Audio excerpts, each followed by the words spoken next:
Cette semaine, Vladimir était gonflé à bloc parce qu'il a fait une belle affaire en Pologne où il est allé se poser avec l'avion de Frédéric. Ils sont rentrés le lendemain, c'était mercredi.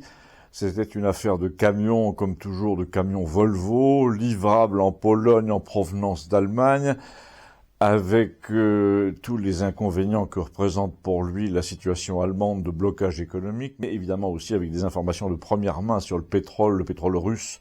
Je ne connais pas les circuits, mais apparemment ils sont assez juteux, et puisque Vladimir est le principal prétexte et acteur de la discussion que nous avons eue hier au milieu de nos amis, en pleine tempête de neige, comme on le voit derrière moi, photo prise le lendemain, je vous rappelle le parcours de Vladimir dans les grandes lignes. Ce jeune homme de 35 ans, je le fais aussi un peu pour me justifier, car je n'ai pas introduit artificiellement ce personnage de Vladimir d'origine ukrainienne afin d'en tirer prétexte pour aborder dans cette chronique le sujet de la guerre, de l'OTAN, de l'Est en général, parce que Vladimir est arrivé dans la chronique de Campagnol bien avant les événements d'Ukraine, il y a 5 ans, et pour une raison simple, il a été élevé ici par un brave type, un éleveur, qui avait trouvé sa mère dans une agence matrimoniale internationale dans les années 90 par là.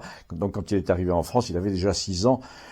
Ça lui fait donc à peu près le même âge que le nouveau Premier ministre français, un thème qui l'irrite un peu et que nous aurons donc évité autant que possible, mais nous en avions tellement d'autres, à commencer par la fameuse situation allemande. C'est même par ça que nous avons commencé, en effet.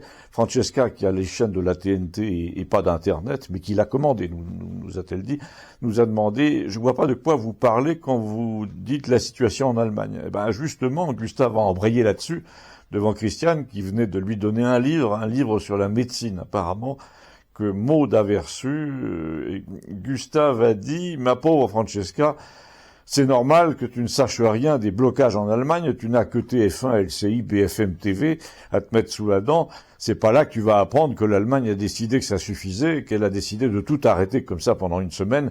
Ça vient en Pologne aussi, a dit Vladimir. Ça vient partout, si tu veux mon avis.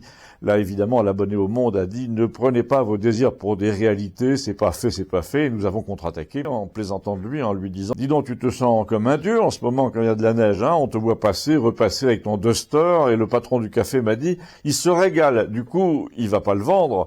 Il garde celui-là pour l'hiver et le Peugeot électrique, la bleu marine, pour l'été. Ta femme est furieuse, m'a-t-on dit, mais comme c'est l'argent de ta mère, tu fais ce que tu veux. Cette anecdote, une fois enjambée, il est temps que je vous dise que notre conversation n'a pas tourné seulement autour de l'Ukraine, de la Pologne, de l'Allemagne, de l'hypocrisie pétrolière, qui faisait en résumé que Vladimir gagnait très très bien sa vie en vendant soi-disant des camions-citernes Volvo d'occasion, mais en fait des camions-citernes polonais pleins de pétrole russe qui filaient en Allemagne. Mais tout ça n'est pas le sujet. Le sujet, c'est le complotisme. Notre abonné au Monde a pu s'en donner à cœur joie, puisque Vladimir nous a raconté plein de choses sur la Pologne et sur l'OTAN, et comme toujours, l'autre a dit « tes sources, où elles sont, cette source, c'est trop facile, etc. » Et on l'a fait taire. Vladimir nous a dit notamment, à propos de la guerre en Ukraine, elle est perdue, évidemment, pour l'Ukraine, mais pourquoi dure-t-elle encore? Eh bien parce que, c'est ce que m'ont dit les Polonais, elle permet toutes sortes de trafics du genre liquidation avant fermeture, et tout le monde a compris ce qui va se passer. Je vous ai dit que la Pologne va prendre des morceaux du pays, la Hongrie va en prendre un autre, les Américains se sont déjà rabattus sur une autre solution, ils veulent réarmer la Pologne à fond pour qu'elle aille se battre contre la Russie un jour, enfin n'importe quoi. Et Léon a approuvé cette intuition, mais il a dit que ça ne se ferait pas de toute façon. Non, peut-être, a dit Vladimir, mais c'est ce qu'ils veulent faire. Et c'est là qu'a démarré l'accusation de complotisme. Il a parlé des récentes élections polonaises, en des termes qui m'interdisent d'en parler ici, sous peine de voir sauter ce petit discours liminaire. Donc soyez assez aimables pour entendre la suite en terrain neutre, grâce aux 2 liens ci-dessous, sans compter le réseau X, anciennement Twitter, où les 2 parties de cette chronique sont réunies désormais chaque semaine. À tout de suite, merci.